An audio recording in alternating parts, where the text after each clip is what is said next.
Good morning मेरे प्यारे बच्चों, कैसे हैं सभी आप। उम्मीद कर रहा हूँ बहुत अच्छे होंगे। ठीक है, नाउ फिज़िक्स में हमने जो चीज़ स्टार्ट करनी है वो है हमने वीक न्यूक्लियर फोर्स पढ़ लिया था, इलेक्ट्रोमैग्नेटिक फोर्स पढ़ लिया था, टाइप ऑफ फोर्सेस हम कंप्लीट कर चुके थे। ठीक है, उसके बाद स्ट्रॉन्ग न्यूक्लियर फोर्स रहती है, उसे हम थोड़ा डिले कर देते हैं। ठीक, अब हम जो टॉपिक स्टार्ट करने जा रहे हैं वो टॉपिक है physical world and it's measurement. ठीक है, बहुत इंपॉर्टेंट टॉपिक है भैया। आगे अब physical world and it's measurement. ठीक है, तो फिज़िक्स का मतलब अब ये मान के चलो कि यहाँ से स्टार्ट हो जाता है पहली यूनिट जो है। ठीक है, यहीं से ये यूनिट स्टार्ट है। तो इसमें फिज़िकल वर्ल्ड और मेजरमेंट की बात हो रही है। ठीक, सबसे पहले हम इसमें क्या डिस्क्राइब करते हैं, हम डिस्क्राइब करते हैं कि इस फिज़िकल वर्ल्ड में जितनी भी क्वांटिटी हैं वो सभी फिज़िकल क्वांटिटी हैं। कौन सी क्वांटिटी हैं भाई? फिज़िकल। ठीक है, कोई भी क्वांटिटी अगर आप लेते हो उसे हम फिज़िकल क्वांटिटी बोल सकते हैं। कब बोल सकते हैं हम उसे फिज़िकल क्वांटिटी? बड़ी आसानी से आप इसकी डेफिनेशन दे सकते हो। फिज़िकल क्वांटिटी वो क्वांटिटी होती है जिसका मेजरमेंट नेसेसरी होता है। It is that quantity whose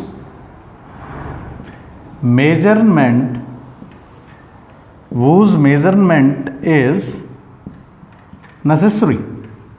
ठीक है, याद रखना इस फिज़िक्स में जितनी भी क्वांटिटी हैं, मतलब आप फिज़िकल क्वांटिटी उसी क्वांटिटी को बोलोगे जिसका मेजरमेंट क्या है? नेसेसरी है, और उसका आप मेजरमेंट कर सकते हो। उसे क्या बोला जाएगा? फिज़िकल क्वांटिटी बोला जाएगा। जैसे लेंथ, आप एक लेंथ की बात करो तो लेंथ एक फिज़िकल क्वांटिटी है। लेंथ एक क्या है? फिज़िकल क्वांटिटी जिसका मेजरमेंट नेसेसरी है, और आप इस लेंथ को नाप भी सकते हो। टाइम को लगा लो, ठीक है, मास लगा लो। ये कुछ ऐसी चीज़ें हैं जो बहुत ही ज़्यादा मतलब इम्पॉर्टेंट हैं। लेंथ, टाइम और मास, ये सभी के सभी क्या हैं? फिज़िकल क्वांटिटी है। क्यों? क्योंकि इनकी मेजरमेंट नेसेसरी है। आप टाइम को भी मेजर करते हो, आप मास को भी मेजर कर सकते हो, और आप लेंथ को भी मेजर कर सकते हो। ठीक है ना? तो ये सभी फिजिकल क्वांटिटीज़ हैं। क्लियर? आप स्पीड को भी मेजर कर सकते हो। मतलब ऐसी क्वांटिटी, अगर मैं बात करूं, कोई भी क्वांटिटी है जिसका मैग्नीट्यूड एग्जिस्ट करे वो क्वांटिटी हो जाती है। जिसका क्या एग्जिस्ट करे? मैग्नीट्यूड। बड़े दिमाग में क्लियर कर लो, जिसका मैग्नीट्यूड एग्जिस्ट कर जाए उसको आप क्या बोलोगे? क्वांटिटी बोलोगे। फिजिकल मतलब एग्जिस्टेंस है। समझ में आ रहा है ना कि जिसकी आप या जो क्वांटिटी आप मेजर कर सकते हो उसे फिजिक्स की भाषा में क्या बोल दिया जाता है? फिजिकल क्वांटिटी बोल दिया जाता है। और ये आपके लिए इंपॉर्टेंट है, समझना इंपॉर्टेंट है। लेंथ हो गया, टाइम हो गया, मास हो गया, इन सबको आप क्या कह देते हो? फिजिकल क्वांटिटी हैं। All these are physical quantity. किसी चीज़ की लेंथ नाप रहे हो, किसी चीज़ की टाइम नाप रहे हो, किसी चीज़ का टाइम नाप रहे हो, आप मास नाप रहे हो, तो all things are physical quantity. ठीक है, ये सभी फिजिकल क्वांटिटी हैं जिन्हें आप मेजर करते हो। क्लियर? जिनका मेजरमेंट नेसेसरी है। टाइम को मैं फिर भी नहीं डालता, ठीक, लेकिन लेंथ और मास दो बड़ी फिजिकल क्वांटिटी हैं जिनके लिए आपको मेजरमेंट करना नेसेसरी है। कि कोई चीज़ पड़ी है उसको नापेंगे तभी तो उस चीज़ का पता चलेगा कि कितना है। ठीक है, तो उसी के बाद इसके अंदर जो अगला टॉपिक आता है, फिजिकल क्वांटिटी तो आपको समझ में आ गई। It is that quantity which measurement is necessary. इसके बाद जो फिजिकल क्वांटिटी के बाद डिस्क्राइब होता है वो डिस्क्राइब होता है आपका, ठीक, व्हाट इज मेजरमेंट। मतलब अब आप अगर फिजिकल क्वांटिटी को जान गए तो अब आपको जानना है मेजरमेंट क्या होता है। ठीक है, आपको पता है मेजरमेंट क्या है, बड़ी आसानी से है। मेजरमेंट में आपको तो पता चलता ही है, ये मैंने चीज़ लिया और इस चीज़ को किस पे रख दिया। किसी भी अगर इसका मास नापना है या इसका वेट नापना है तो जाके मैं पलड़े पे रख दूंगा और मुझे बता देगा भाई कितना है, 200 ग्राम, 400 ग्राम, 500 ग्राम। तो इसी चीज़ को क्या कहते हैं? मेजरमेंट कहते हैं। क्या कहते हैं भाई? मेजरमेंट। मेजरमेंट क्या होता है? Process of comparison. मेजरमेंट क्या होता है? प्रोसेस ऑफ कंपैरिजन, ठीक है, प्रोसेस ऑफ कंपैरिजन। जब आप किसी चीज को, या प्रोसेस ऑफ कंपेयर, कंपेयर लिख लो, प्रोसेस ऑफ कंपेयर, ठीक है, व्हेन, ठीक, व्हेन हम क्या करते हैं, अननोन क्वांटिटी को, अननोन क्वांटिटी को, when unknown quantity is compare with the known quantity, with the known quantity, then this type of process is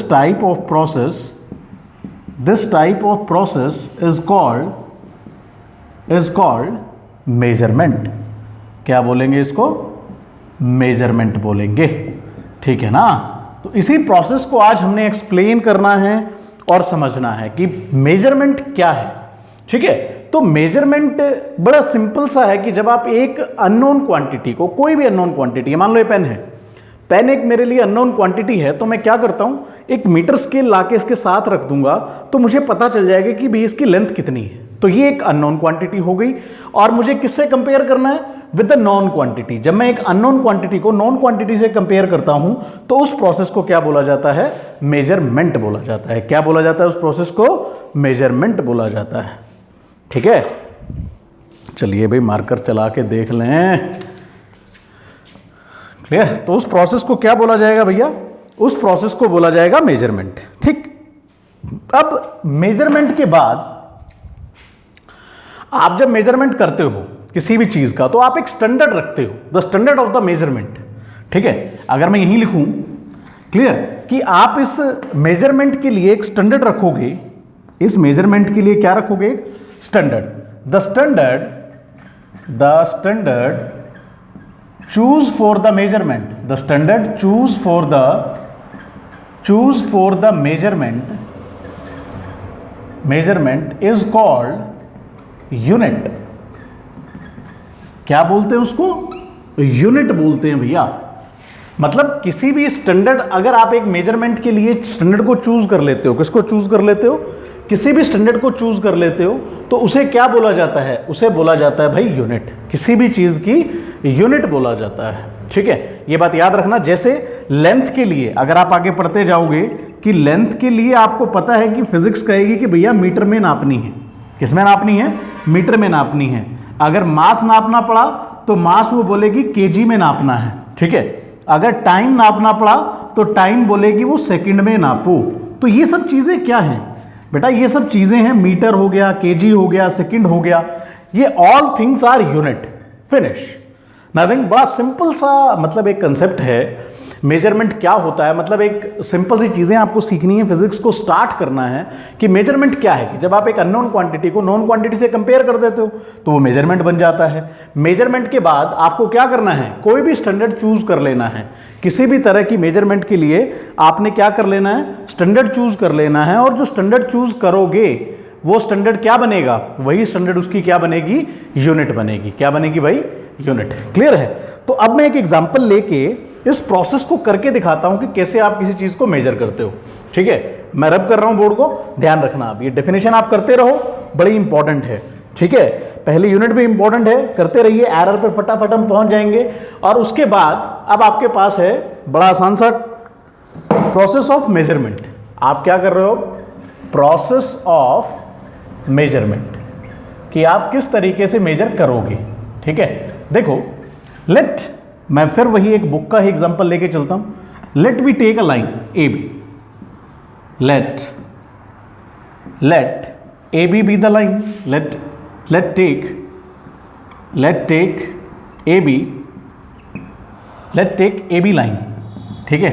whose length is to be measured, whose length is to be measured। आपको इसकी length major करनी है। Marker वार नहीं चल रहा है, चलिए, ठीक है। अब आपके पास क्या है? ए बी की अगर लेंथ मेजर करनी है तो आपको क्या लेना है? आपने एक लेंथ रोड दे ली, ठीक है भाई। ये एक लेंथ रोड थी, दिस इज लेंथ रोड, ठीक है। और जिसको मैंने डिफाइन कर दिया भाई ये 1 मीटर की है। कितने मीटर की है? 1 मीटर की। देखो मैं ये कह रहा हूँ कि ये जो चीज़ें ये बड़ी सिंपल लगती हैं, पढ़ने में कुछ भी नहीं है। आप लोग किसी दुकान पे जाओ, कहीं भी जाओ, आप बड़ी आसानी से सभी चीज़ें मेजर कर सकते हो। लेकिन आप फील करो कि आप लोग स्टार्ट में हो भी, मतलब स्टार्टिंग गाड़ी में बैठे हो और आपको कुछ नहीं पता, बस ऐसे फील करो तो आपको ये टॉपिक बड़े आसानी से क्लियर हो जाएगा। बाकी टॉपिक में इतना दम नहीं, कुछ नहीं, सिर्फ समझना है, ठीक है। अब लेंथ रोड है, आप क्या करो, इस लेंथ रोड को सक्सेसिवली प्लेस करो। एक मान लो, फिर मैंने दोबारा प्लेस की तो, और फिर मैंने एक बार और प्लेस की। मैंने इसको कितनी बार प्लेस कर दिया, 3 बार प्लेस कर दिया। कितनी बार प्लेस कर दिया, 1 बार, 2 बार और 3 बार, ठीक है। तो अब क्या करोगे, प्लेस द, सेकंड स्टेप में क्या लिखोगे, सेकंड स्टेप में take the metre rod whose quantity is confirm, 1 metre की है, ठीक है। Place the rod along line A B, along line A B के अलोंग लाइन, मतलब जो है उसके अलोंग प्लेस करते जाओ। Place the rod successively, place the rod successively along the line A B, ठीक है। हमें क्या पता चलेगा, we finds that line contained 3 units,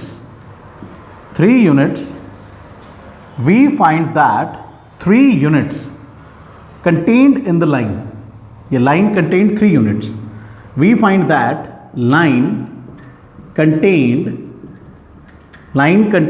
3 unit, ठीक है। लाइन कंटेन्ड 3 यूनिट, कि लाइन के अंदर जो है वो कितनी यूनिट आ रही हैं, 3 यूनिट, 1, 2 और 3, ठीक है। तो हमें यहां से क्या पता चल गया बच्चे, कि हमने इस लेंथ रोड को 3 बार यहां पे रख लिया, ठीक है। तो लेंथ रोड को जब 3 बार रख लिया तो हमें यह पता चला कि हमने लाइन ले ली थी, उसके बाद रोड को प्लेस किया। We find that line contained 3 unit, कितनी लाइन में यूनिट है, 3 यूनिट्स। तो इसका मतलब क्या हुआ कि अगर 3 यूनिट है, कितनी है भाई, 3 यूनिट, तो 3 यूनिट है तो क्वांटिटी कितनी होगी, क्वांटिटी के अंदर न्यूमेरिकल वैल्यू आती है, क्या आती है भाई, numerical value into, numerical value के साथ क्या आता है, यूनिट आती है या स्टैंडर्ड आता है, यूनिट और स्टैंडर्ड, ठीक है, यूनिट और स्टैंडर्ड आता है, क्लियर। तो अब क्वांटिटी कितनी है, न्यूमेरिकल वैल्यू कितनी आई भाई तुम्हारी, 3 आई। यूनिट क्या होती है लेंथ की, मैं पहले बता चुका, मीटर। तो आपकी क्वांटिटी कितने मीटर की हो गई, 3 मीटर की हो गई। ये क्वांटिटी कितने मीटर की हो गई, 3 मीटर की। तो आप बड़ी आसानी से नाप सकते हैं, आपको दिक्कत ही नहीं है। आपने चीजें नापनी है, वो अपनी चीज नाप ली कि क्वांटिटी कितने मीटर की है, 3 मीटर की। तो हमारे पास यहां से क्वांटिटी का फॉर्मूला जो सामने आता है वो क्या आता है भैया, numerical value into unit of standard, ठीक है। क्या फॉर्मूला आ जाता है, अगर मैं यहां से देखूं, प्रोसेस मैंने कर लिया, तो अगर मैं इस प्रोसेस के बाद मैं इसका फॉर्मूला लिखता हूं, तो फॉर्मूला मेरे पास क्या आ जाता है, ठीक है। फॉर्मूला मेरे पास Q का आ जाता है N इंटू यू। N क्या होता है, where N is the numerical value होती है, N क्या होता है, न्यूमेरिकल वैल्यू, U क्या होता है, यूनिट होती है। U क्या होती है भैया, यूनिट। इसके बाद जो नोट डाल के आपने इंपॉर्टेंट चीज लिखनी है, ठीक है, quantity remains the same, unit में भी डिफरेंट, ठीक है। अगर आप डिफरेंट यूनिट्स पे ट्राई करोगे, क्वांटिटी को डिफरेंट यूनिट्स पे ट्राई करोगे, तो आपकी क्वांटिटी जो है वो क्या रहने वाली है, कांस्टेंट। क्वांटिटी क्या रहने वाली है भाई, तो याद रखना, क्वांटिटी ऑफ द मैटर ही हो गया, quantity of the matter remains constant, हमेशा क्या रहने वाली है, कांस्टेंट रहने वाली है, ठीक है। Whether the units may be different, ठीक है, on the different value of the, on the different standard, on the different standard, ठीक है, क्लियर। तो क्वांटिटी हमेशा क्या रहेगी, of the matter remains constant, ठीक। फॉर एग्जाम्पल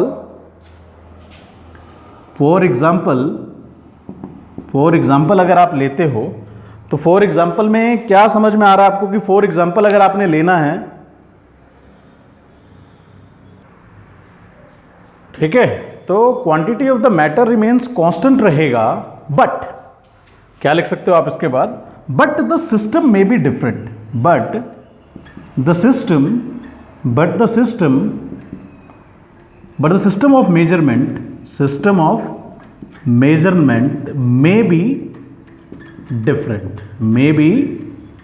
डिफरेंट, ये बात आप हमेशा याद रखो, ठीक है, कि आपकी क्वांटिटी जो है वो क्वांटिटी हमेशा क्या रहेगी, कांस्टेंट रहेगी, ठीक है, on the different system of measurement, ठीक है, या quantity of the matter remains constant but the system of measurement may be different. Quantity हमेशा कांस्टेंट रहने वाली है, कंजर्व रहने वाली है, लेकिन सिस्टम ऑफ मेजरमेंट में भी डिफरेंट हो सकता है। कैसे, देखो इस चीज को कि एक क्वांटिटी आप ले रहे हो, n उसकी न्यूमेरिकल वैल्यू है और u उसकी यूनिट है, तो मैं n1 न्यूमेरिकल वैल्यू लेता हूं, u1 न्यूमेरिकल वैल्यू ले लेता हूं। एक और क्वांटिटी है जिसमें न्यूमेरिकल वैल्यू और यूनिट है, यूनिट में भी डिफरेंट है, यूनिट में भी क्या है अभी डिफरेंट है, क्लियर। तो जैसे अभी आपने किया था कि आपकी क्वांटिटी कितने मीटर की थी, 3 मीटर की थी, कितने की थी भैया, 3 मीटर की, लेकिन यही क्वांटिटी जो है वो क्वांटिटी उतनी ही है, लाइन उतनी ही है, लेकिन मैं सिस्टम बदल दूंगा। मैं क्या बदल दूंगा, सिस्टम बदल दूंगा। देखो कैसे सिस्टम बदलूंगा मैं, और मेरे पास कितना है, अब जो न्यूमेरिकल वैल्यू होने वाली है उसकी वो कितनी होने वाली है, n2 कितने होने वाली है, 300। क्यों, क्योंकि 1 मीटर में कितने सेंटीमीटर होते हैं, 100 सेंटीमीटर ना होते हैं, तो न्यूमेरिकल वैल्यू उसकी कितनी हो जाएगी। अब मतलब मैंने एक सेंटीमीटर का, मान लो मैं एक क्या लेता हूं, 1 सेंटीमीटर का मेरे पास रोड है और मुझे इस लेंथ को नापना है, तो ये रोड मेरी कितनी बार आ जाएगी, यहां पे इस रोड को सक्सेसिवली प्लेस करूंगा तो ये रोड 300 बार यहां पे आ जाएगी, तो यूनिट क्या होगी, 300 सेंटीमीटर। तो क्वांटिटी जो है आपकी, ये वाली क्वांटिटी, ये 3 मीटर बोल दो इसको, या इसको 300 सेंटीमीटर बोल दो, ये हमेशा कांस्टेंट रहेगी।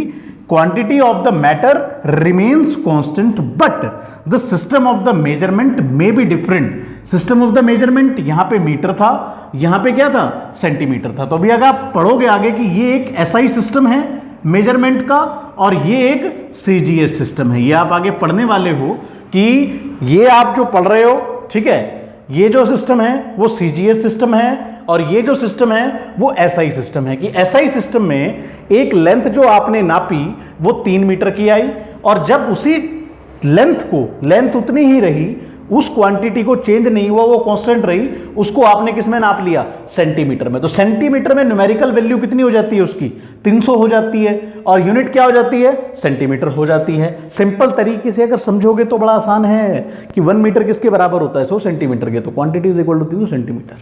तो न्यूमेरिकल वैल्यू कम ज्यादा हो सकती है, यस, लेकिन वो अकॉर्डिंग टू डिस्क्राइब होगा तुम्हारे पास स्टैंडर्ड क्या है मेजरमेंट करने का, ठीक है।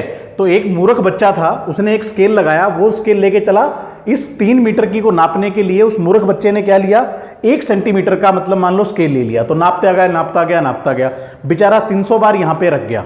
कितनी बार रख गया भाई, 300 बार। लेकिन एक समझदार था, उसके पास वो मीटर का जो रोड था वो कितने का था, वो था भैया कितने का, 1 मीटर का। तो 1 मीटर प्लेस किया, 2 मीटर प्लेस किया, 3 मीटर प्लेस किया, तो वो एक छोटे से रोड की कहानी हो जाती है, ठीक है ना। तो ये बात याद रखना कि n1 आपका चेंज हो सकता है, और फिर यूनिट जो है आपकी वो डिस्क्राइब रहेंगी आपको कि मीटर है, और ये यूनिट कितनी थी, सेंटीमीटर थी, ठीक है। तो आपको यहां से क्या पता चल गया कि क्वांटिटी जो है वो हमेशा कांस्टेंट रहती है, लेकिन जब आप क्वांटिटी का सिस्टम, मतलब उस स्टैंडर्ड को जिसको मेजरमेंट करनी है आपने, उसको चेंज करते हो, तो आपकी न्यूमेरिकल वैल्यू भी क्या हो जाती है, चेंज हो जाती है। ये बात याद रखना कि आपको पता है कि एक मीटर स्केल है, उसमें आपने क्या रखे, एक बार तो सेंटीमीटर जब दिया आपको, 1 सेंटीमीटर का रोड मैंने दिया तो वो 300 बार आ गया, और जब मैंने आपको 1 मीटर का रोड दिया तो वो 3 ही बार आया। कितनी बार आया भाई, 3 बार सक्सेसिवली प्लेस किया आपने उसको, और यहां पे कितनी बार प्लेस कर दिया होगा, 300 बार प्लेस कर दिया होगा, तो आपकी क्या आ गई, क्वांटिटी आ गई। तो ये जो चीज थी ये मोस्ट इंपॉर्टेंट थी, ठीक है, कि मेजरमेंट क्या होता है और मेजरमेंट किस तरीके से की जाती है, और मेजरमेंट के अंदर प्रोसेस किस तरीके से चलता है वो आपके सामने है कि क्वांटिटी आप कैसे नापते हो, ठीक है। तो एक हाइपोथेटिकल टॉपिक है, ठीक है, इसको आप अच्छे से कर लो। व्हाट इज मेजरमेंट क्या होता है, आगे सीधा सीधा चलने वाला है। तो मेजरमेंट बड़ा सिंपल सा टॉपिक है, इस पूरे टॉपिक को आप कर लो अच्छे से, ठीक है ना, कि मेजरमेंट क्या होता है और प्रोसेस क्या है। प्रोसेस में क्या लिखना है, नॉट बड़ा इंपॉर्टेंट है कि quantity of matter remains constant but the system of the measurement में भी डिफरेंट। सिस्टम आपका यहाँ मीटर में है, यहाँ सिस्टम किस में है, सीजीएस में है, यहाँ सिस्टम किस में है, एसआई में। तो 3 और 300 तो न्यूमेरिकल वैल्यू चेंज हो जाती हैं, ये बात याद रखना, ठीक है। आई होप आप लोगों को समझ में आ गया होगा। इस टॉपिक को पूरा करो, कल हम मास, लेंथ और टाइम पूरा कंप्लीट कर देंगे।